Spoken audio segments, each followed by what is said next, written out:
안녕하십니까. 행복한 안식일입니다. 지난 한 주간 인도하신 하나님의 선하심이 또 이 축복의 안식일로 우리 모두를 초대하셨습니다. 이 축복의 안식일 하나님의 전에 친히 함께 하신 여러분 모두 진심으로 감사드립니다. 이 LA 메트로 지역의 길이 얼마나 막히는지 저도 잘 알고 여러분도 잘 알고 우리 하나님 아버지도 잘 아십니다. 그럼에도 불구하고 몇 시간 걸리는 그 길을 뚫고 하나님의 전에 친히 찾아오신 여러분들에게 하나님의 특별한 축복이 함께 하시기를 간절히 바랍니다. 개인적인 여러 사정으로 이 자리에는 함께 하지 못하지만 방송을 통하여 예배에 동참하고 계신 여러분 또한 진심으로 환영합니다. 매번 이 예배에 임하면서 참 감사한 마음이 더욱더 깊어집니다. 오늘도 이 예배를 시작하기에 앞서 찬양을 하면서 참 너무나 감사했습니다. 여러분, 우리가 축복받았다라고 생각하십니까? 이 찬양을 통하여, 찬양 사역을 통하여서 그 찬미의 가사로 우리의 마음을 하나님께 온전히 올려드리는 기도로 우리의 마음을 하나로 이끌어주고 또 우리 마음에 감동을 주시는 이 사역팀 진심으로 감사드립니다. 여러분들의 특별하고 또 하나님을 향한 충성되는 그 사역을 통해서 하나님께서 영광 받으시고 우리 모두에게 계속해서 큰 기쁨 주시기를 간절히 바랍니다. 오늘 함께 살펴보실 하나님의 말씀은 열왕기상 14장인데요. 오늘은 이 말씀을 본문으로 심판이라는 사랑이라는 제목으로 하나님의 말씀을 나누겠습니다. 이 말씀을 위해 잠시 머리 숙여 기도하겠습니다. 하늘에 계신 저희들의 아버지 하나님, 오늘 또 우리는 살아계신 거룩하신 하나님의 말씀을 피고 하나님의 음성을 다시금 듣고자 우리 아버지 앞에 머리 숙였습니다. 하나님의 심판을 통하여 오래 참으시고 또 기다리시고 우리를 극진히 사랑하시는 하나님을 다시 한번 만날 수 있는 특별한 은혜의 시간으로 우리 모두를 인도하여 주시옵기를 예수님의 이름으로 간절히 축원하옵나이다. 아멘.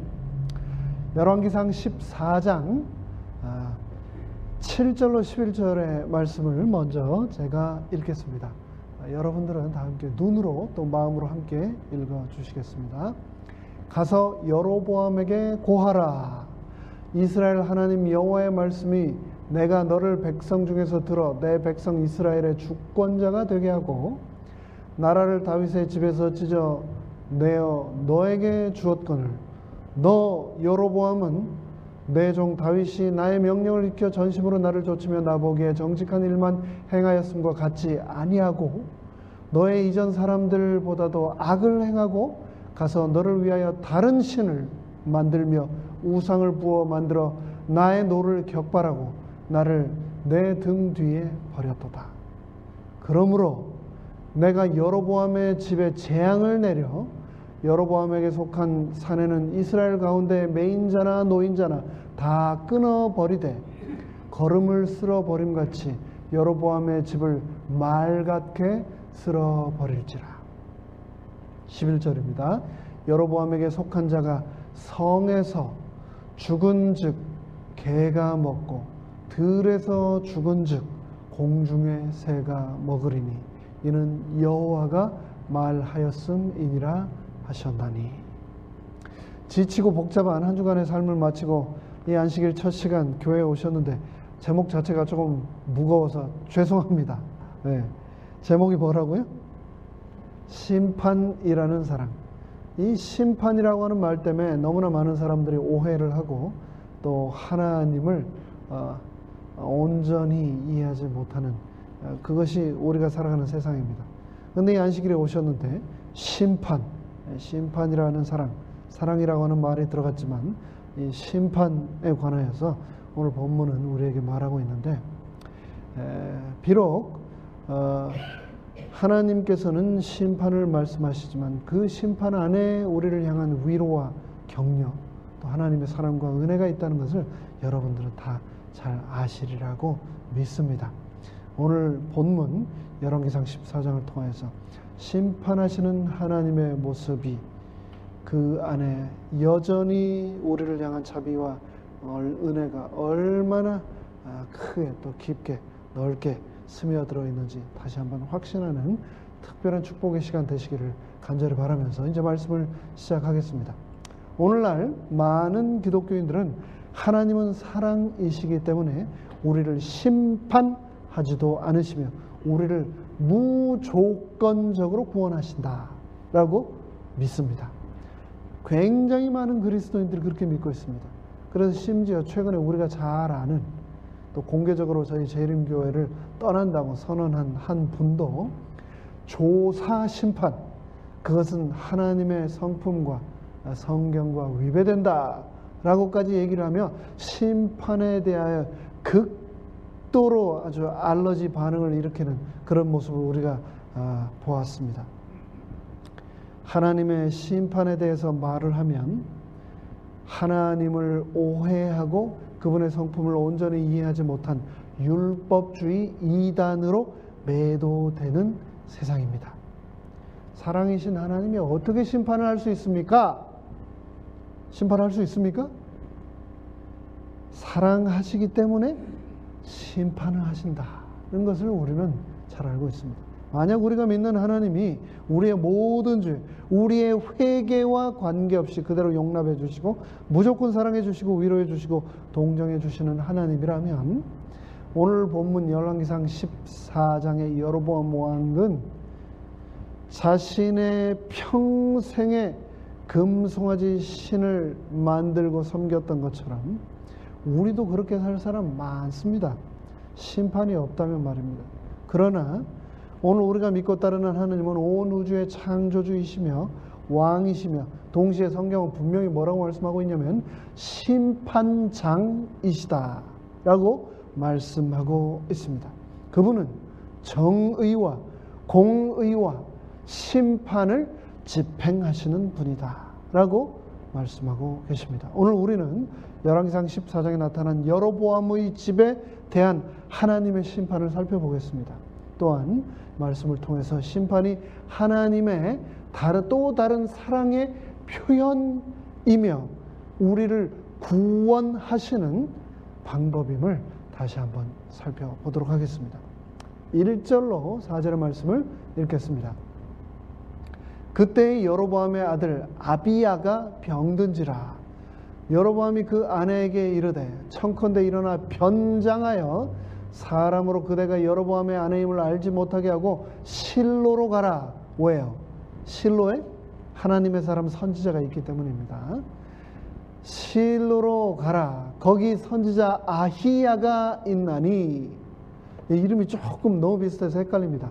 아비야는 아들이고 아히야는 실로에 있는 하나님의 선지자입니다. 이 아히야는 여로보암이 왕이 될 것이라고 하나님으로부터 계시를 받아가지고 직접 그 신탁을 전해준 선지자이죠. 실로에 있는 이 아히야 선지자에게 아들 아비야가 죽음에 이르렀다고, 병에 심각하게 걸렸다고, 그것을 이제 물어보러 이제 여로보암의 아내를 변장해 보내는 겁니다. 실로로 가라. 거기 선지자 아히야가 있나니 저는 이전에 내가 이 백성의 왕이 될 것을 나에게 고한 사람이라. 3절 아내에게 말합니다. 그대의 손에 떡 열과 과자와 꿀 한 병을 가지고 그에게로 아히야 선지자에게로 가라. 저가 그대에게 당신에게 이 아이 아비야가 어떻게 될 것을 알게 하리라. 선지자가 분명히 이 아이가 어떻게 될 것인가를 알고 있다라고 하는 믿음을 가지고 아내를 선지자에게 보내고 있습니다. 4절 여로보암의 아내가 그대로 하여 일어나 실로로 가서 아히야의 집에 이르니 아히야는 나이로 인하여 눈이 어두워 보지 못하더라.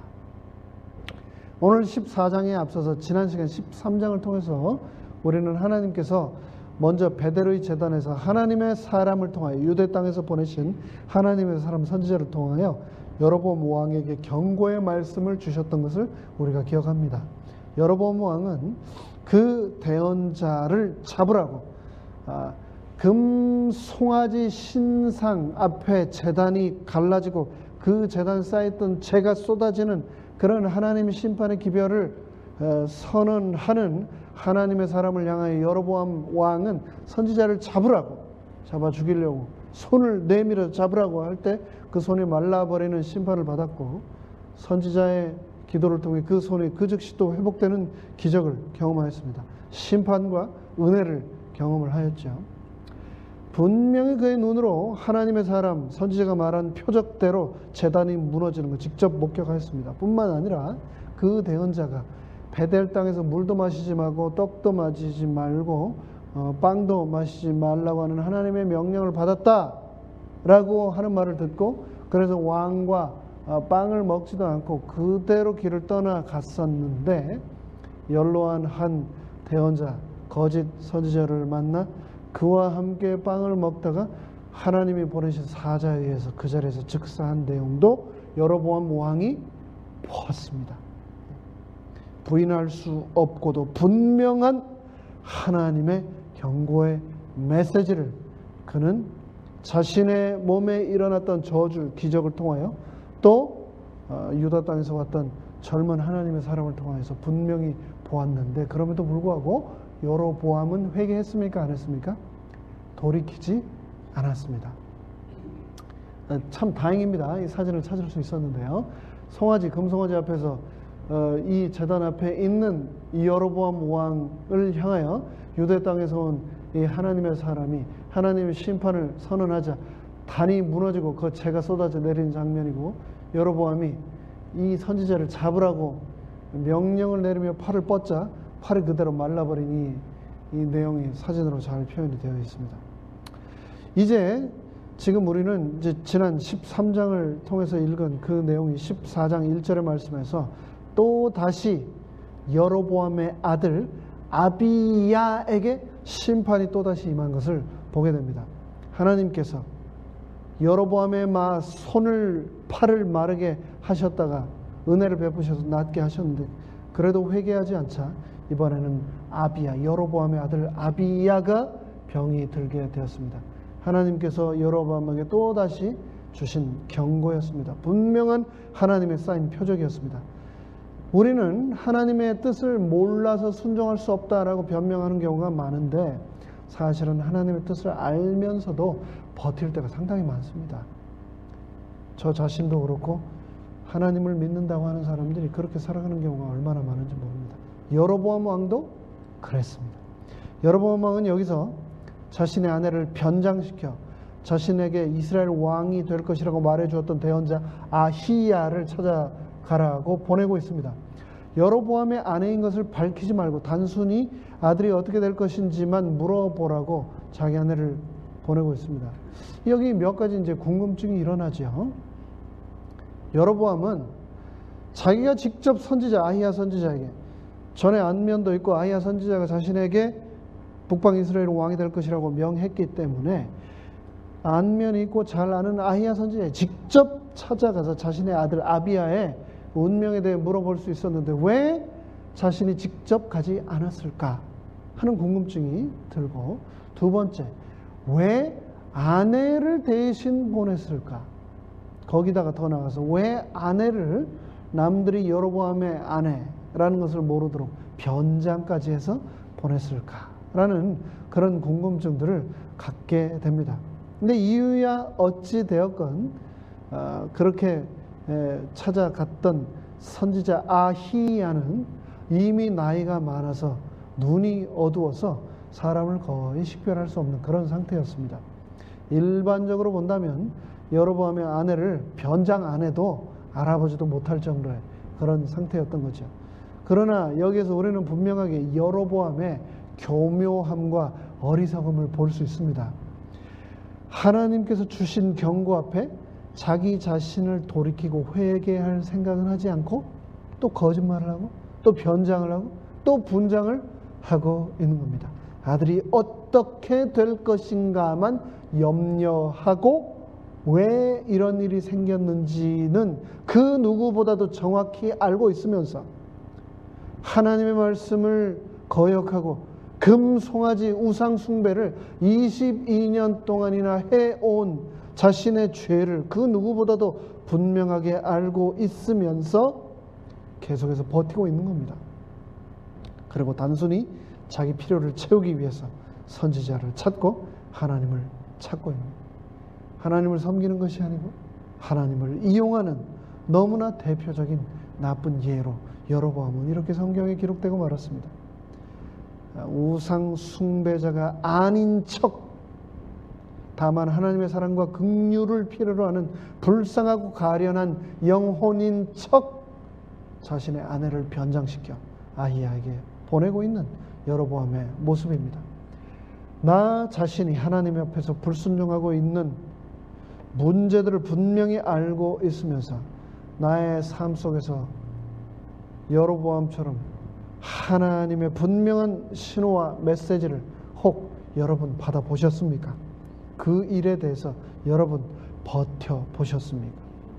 그저 문제만 해결되기를 바라는 마음에 회개할 마음은 하지 않은 그런 여로보암과 같은 그런 안타까운 모습으로 혹 나는 살아오지는 않았습니까? 그런데 이 여로보암의 너무나 안타까운 모습과는 대조되는 모습을 우리는 신약에서 발견하게 됩니다. 마태복음 26장에 조금 나아가서 얼굴을 땅에 대시고 엎드려 기도하여 가라사대 내 아버지여 만일 할만하시거든 이 잔을 내게서 지나가게 하옵소서. 그러나 나의 원대로 마옵시고 아버지의 원대로 하옵소서. 누구의 기도입니까? 겟세마네 동산의 예수님의 기도입니다. 예수님은 나의 원대로 마시고 하나님의 뜻대로 이루어달라라고 기도를 하셨는데 어쩜 우리 죄인인 인간들은 그 반대로 기도를 드리는지 모르겠습니다. 하나님의 원대로 하지 마옵시고 나의 원대로 하여 주시옵소서 라고 얼마나 많은 죄인들은 기도합니까? 자신이 주님 앞에 포기하고 버려야 할 것은 버리지 않으면서 자신이 주님 앞에서 꺾어야 할 고집은 꺾지 않으면서 계속해서 주님을 대적하는 상태에 있으면서 그저 나에게 일어난 어려운 일을 해결해 보려고 하나님을 이용하는 여로보암과 같은 죄를 혹 우리는 짓고 있지는 않은지요. 그러나 하나님은 결코 속거나 조롱당하는 분이 아니십니다. 그분은 나의 중심을 꿰뚫어 보는 분이십니다. 5절과 6절에 다음과 같이 말씀하고 있습니다. 여호와께서 아히야 선지자에게 이르시되, 이미 그 모든 것을 다 아시고 하나님께서는 아히야 선지자에게 미리 가셔서 말씀하셨습니다. 여로보암의 아내가 그 아들이 병들므로 인하여 너에게 물으러 찾아올 것이다. 너는 이리 대답하라. 아히야 선지자에게 하나님께서 대답할 모든 내용을 미리 다 말씀 주셨습니다. 저가 들어올 때 다른 사람인 채 함이니라. 변장하고 올 것까지 말씀하셨습니다. 6절 저가 여로보암의 아내가 문으로 들어올 때에 이미 보이지도 않는 아히야가 발소리를 듣고 말합니다. 여로보암의 처여 들어오라. 내가 어찌하여 다른 사람인 채 하느냐. 내가 명령을 받아 흉한 일로 내게 고하리니. 우리가 잘하면 사람을 속일 수 있습니다. 제법 사람을 잘 속이는 사람이 있습니다. 그런 사람을 우리가 사기꾼이라고 그러죠. 그런데 제가 보아하니 여기에는 절대 남 못 속이는 그런 분들밖에 안 계시네요. 보니까 거짓말하면 다 드러나고 표정으로 하나도 숨기지 못하는 그런 분들밖에 안 계신 것 같습니다. 그런데 어떤 사람은 그런데 아주 재주가 탁월한 그런 사람이 있습니다. 그런데 아무리 사람 속이는 재주가 탁월하다 할지라도 사람은 속여도 누구는 못 속인다고요? 하나님은 못 속입니다. 우리가 오늘 사람들 앞에 나왔다면 우리들의 모습을 거룩하고 아름답게 꾸밀 수는 있습니다. 실제로는 교만하면서도 겸손한 척 할 수 있습니다. 실제로는 누군가를 미워하면서도 사랑하는 척 할 수 있습니다. 마음속 중심에는 세상과 육신의 쾌락들을 사랑하면서 겉으로는 주님을 사랑하는 것처럼 보이게 할 수 있습니다. 그러나 하나님은 내가 정직한 마음으로 그분 앞에 나오기를 원하신다는 사실을 우리는 기억해야 하겠습니다. 하나님께서는 여로보암의 아내를 맞이할 준비를 하고 계셨으며 이미 여로보암의 아내를 위한 메시지를 다 준비해 놓으셨습니다. 근데 참 놀라운 것은 하나님이 정말 나쁜 분이고 혼내시고 심판하시고 무서운 분이라면 그렇게 작정을 하고 거짓말을 하고 변장을 하고 자기 이속만 챙기고 자기 궁금한 것만 알려고 찾아온 여로보암의 아내 같은 사람을 만나 주셨을까요? 만나 주지도 않았을 겁니다. 그런데 참 놀라운 것은 하나님께서 그렇게 찾아온 그런 속물인 그런 못된 사람을 만나 주시고 그 여인이 원하는 모든 해답을, 미래를, 아들의 운명을, 그리고 그 가족의 미래까지를 다 소상하게 말씀하여 주십니다. 너에게는 할 말이 없으니 그냥 가라 라고 화내고 그냥 쫓아내지 않으셨습니다. 하나하나 다 말씀 주셨습니다. 그것이 바로 우리가 오늘 말씀을 시작하면서 처음 읽었던 7절로 11절의 말씀이었습니다. 네가 돌아가자마자 너의 아들이 죽을 것이다. 그리고 너의 가문이 멸망하게 될 것이다. 네가 너의 집안이 하나님을 버리고 다른 신을 만들었기 때문에 심판이 임하였고 너의 모든 집안이 끊기게 되었다 라고 말씀하신 겁니다. 12절 13절 읽겠습니다. 너는 일어나 내 집으로 가라. 내 발이, 여로보암의 아내에 이렇게 말씀하시는 거죠. 너의 발이 성에 들어갈 때에 그 아이가 죽을지라. 결국은 죄의 결과로 그 아이가 죽을 것이다 라고 말씀하셨습니다. 그리고 13절 온 이스라엘이 저를 위하여 슬퍼하며 장사하려니와. 다행히 이 아이는 모든 이스라엘이 슬퍼하는 가운데 장례까지는 치르지만 그 후 여로보암에게 속한 자는 오직 이 아이만 묘실에 들어가리니 이는 여로보암의 집 가운데 저가 이스라엘 하나님 여호와를 향하여 선한 뜻을 품었음이니라. 이 아이만, 여로보암의 집에서 이 아이만 하나님 여호와를 향하여 선한 뜻을 품었기 때문에 평안한 가운데 죽고 온 이스라엘이 슬퍼하는 가운데 장례가 치러지고 또 가족의 묘실에 들어가겠지만 나머지 너희들은 그러지 못할 것이다 라고 말씀을 하고 있습니다. 17절 18절입니다. 여로보암의 처가 일어나 디르사로 돌아가서 집 문지방에 이를 때 아이가 죽은지라. 아히야 선지자가 말한 대로 그 아이가 죽었습니다. 18절 온 이스라엘이 저를 장사하고 저를 위하여 슬퍼하니 여호와께서 그 종 선지자 아히야로 하신 말씀과 같이 되었더라. 하나님은, 우리가 믿는 그리고 따르는 하나님은 정의의 하나님이시고 공의의 하나님이시고 심판의 하나님이십니다. 그러나 동시에 자비의 하나님이시고 사랑의 하나님이시라는 것을 우리가 결코 잊어서는 안 됩니다. 하나님께서 이 14장과 15장을 통해서 우상 숭배를 해온 이 집안에 임할 큰 심판을 눈앞에 두고 그 심판 직전에 여로보암의 아들 중 하나님 여호와의 뜻대로 살았던 선한 아들 아비야를 평안한 가운데 죽고 또 가족의 묘실에 묻히도록 은혜를 베푸셨습니다. 그래서 우리는 이 말씀을 통해서, 이 장면을 통해서 모든 죽음이 다 슬픔과 눈물만 있는 것이 아니다. 때로는 죽음 또한 하나님의 은혜와 놀라우신 섭리가 될 수도 있다라는 것을 우리는 발견할 수 있습니다. 우리가 이해 못할 죽음이 많습니다. 이 세상에서 가장 놀라운 경외 중에 하나가 생명의 탄생이며 동시에 죽음입니다. 우리는 태어난 날은 알 수 있지만 죽는 그 날은 그 누구도 모릅니다. 오직 하나님만 아십니다. 그런데 우리가 날마다 경험하고 보고 함께하는 우리 주위에 있는 많은 분들의 그 죽음에 우리가 다 이해할 수 있는 그런 죽음만 있는 것은 아닙니다. 우리가 이해 못할 죽음이 너무나 많습니다.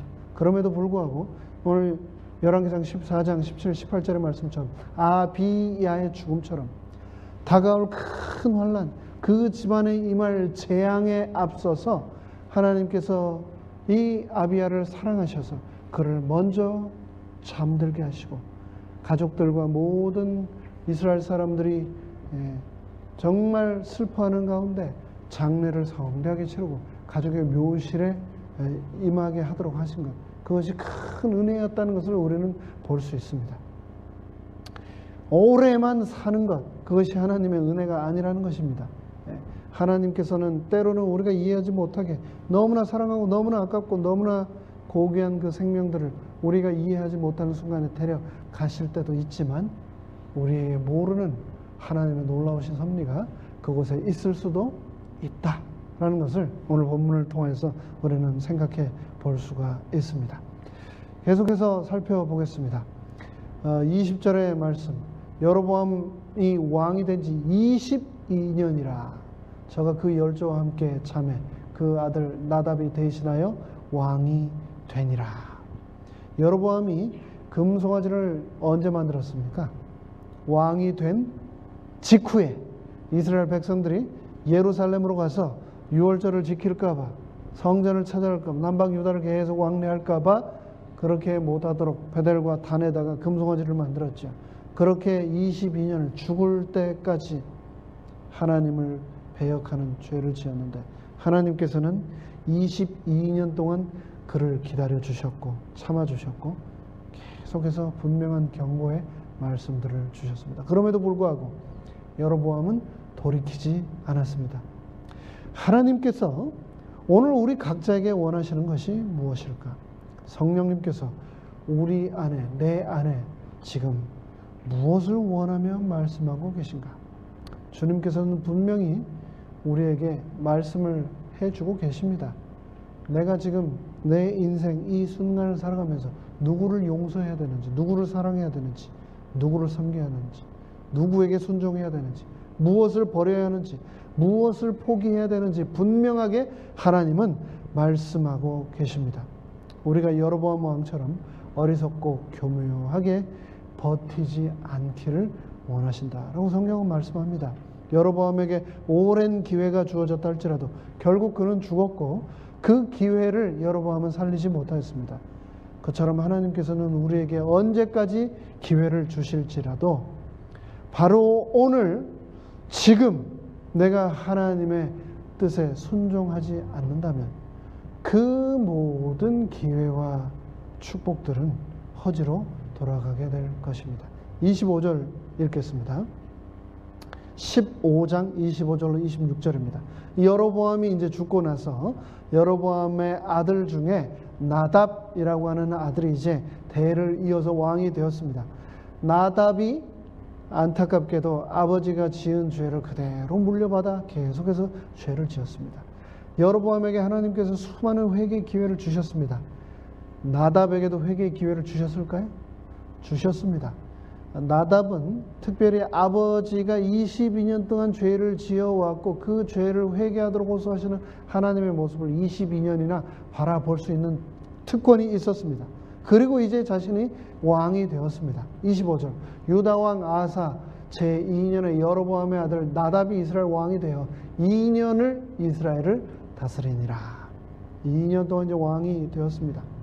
저가 여호와 보시기에 악을 행하되 아버지가 행한 그 악한 것을 바라보면서 나는 그러지 말았어야지라고 회개를 하고 마음을 단단히 먹었어야 됐는데 이 아들 나답 또한 여호와 보시기에 악을 행하였습니다. 그 아비의 길로 행하며 그가 이스라엘로 범하게 한 죄 중에 행한지라. 축적된 기회가 허지로 돌아가는 너무나 아픈 장면입니다. 하나님께서 그러나 여전히 나답에게도 2년 동안의 유예 기간을 주셨습니다.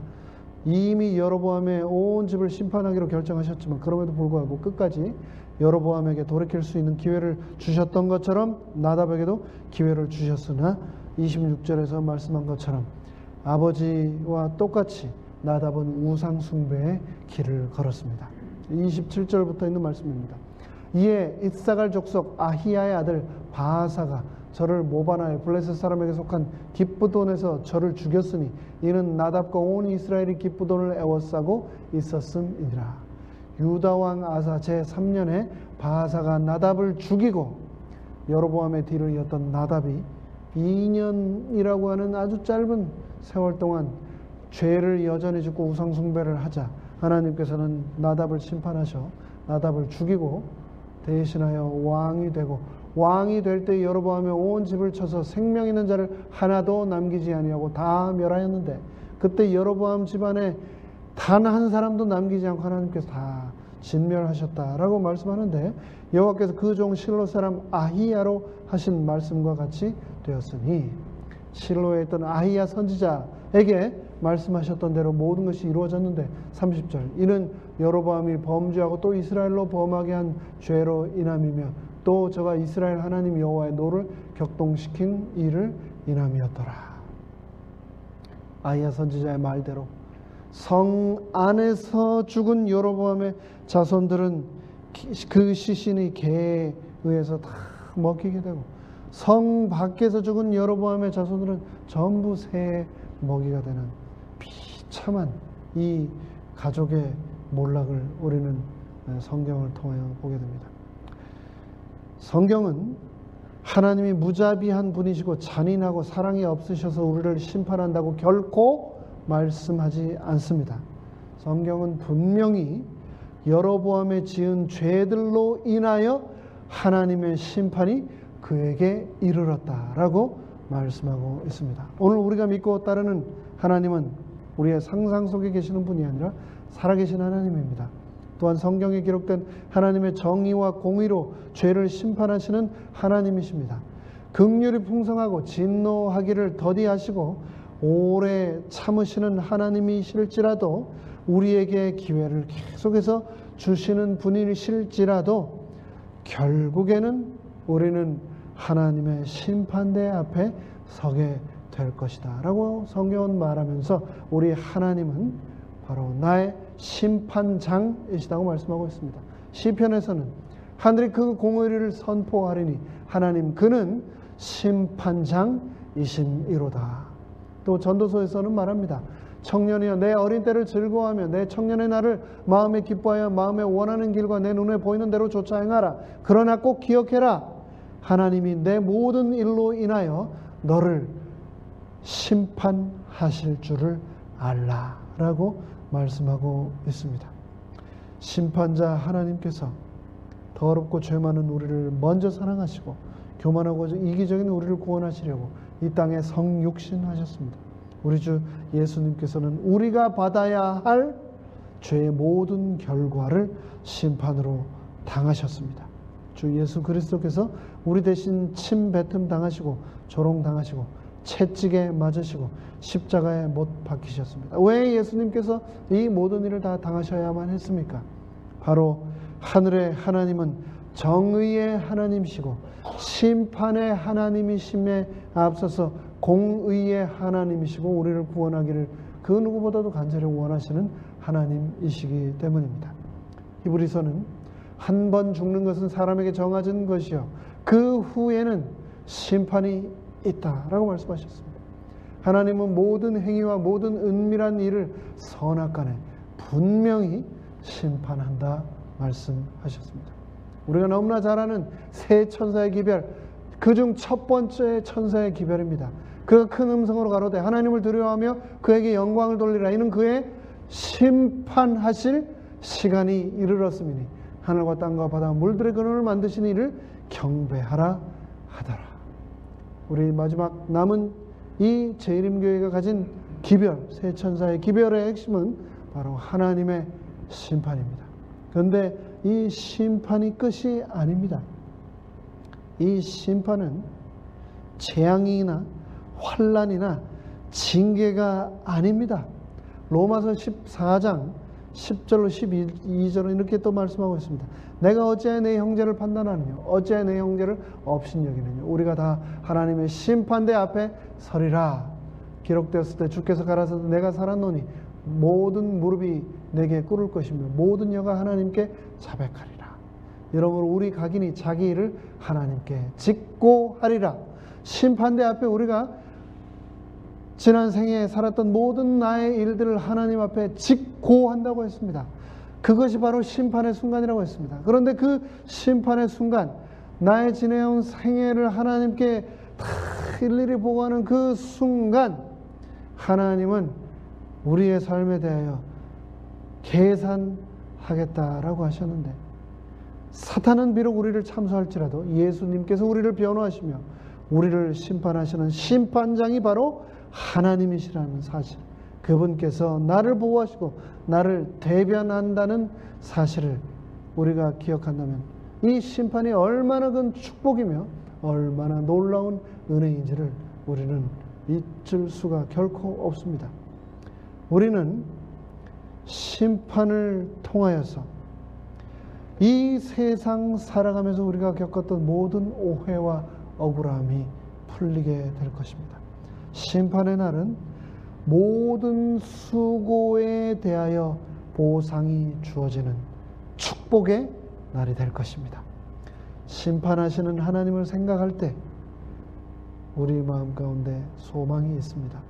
오늘 우리들의 고생과 수고를 사람들은 모른다 할지라도 우리 하나님께서는 다 알고 심판의 그날 보상하여 주실 것입니다. 모든 것을 공정하게 심판하실 그날에 하나님께서는 우리의 눈물을 닦아주시겠다고 약속하셨습니다. 계시록 21장 4절의 말씀 다 함께 읽어볼까요? 시작. 모든 눈물을 그 눈에서 닦아주시니 다시는 사망이 없고 애통하는 것이나 곡하는 것이나 아픈 것이 다시 있지 아니하리니 처음 것들이 다 지나갔음이로라. 오늘도 자격이 없는 우리들에게 오래 참으시며 날마다 매 순간 새로운 기회를 주시는 사랑과 긍휼의 하나님께서 마지막 심판의 그날 우리의 눈물을 닦아주시며 우리의 고생과 수고를 보상해 주실 그 기쁨의 날을 우리 모두 간절히 소망하게 되기를 바랍니다. 그날을 고대하며 감사와 찬양으로 인생의 하루하루를 살아가는 우리 모두가 되기를 간절히 바라면서 말씀을 마치겠습니다. 이제 말씀을 마치면서 다 함께 기도하는 시간을 좀 갖겠습니다. 매번 저희가 이 기도를 할 때 특별한 기도 제목을 갖고 기도를 드렸는데 오늘은 서로를 위해 좀 기도를 좀 해주시는 시간을 가졌으면 좋겠습니다.